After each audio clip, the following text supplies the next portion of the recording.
সাগাটা গাইবান্ধা রোডে পাথর বোঝাই ট্রাকটি নিয়ন্ত্রণ হারিয়ে গাছের সঙ্গে ধাক্কা খায়। চালক ট্রাকের ভেতরেই আটকা পড়েছেন।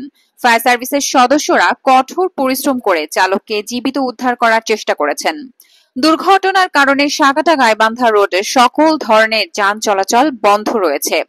প্রত্যক্ষদর্শীদের বক্তব্য অনুযায়ী গাড়ি চালাচ্ছিলেন হেলপার, যা দুর্ঘটনার মূল কারণ বলে মনে করা হচ্ছে। এখনো চালকের নাম পরিচয় জানা যায়নি। উদ্ধার কার্যক্রম অব্যাহত রয়েছে।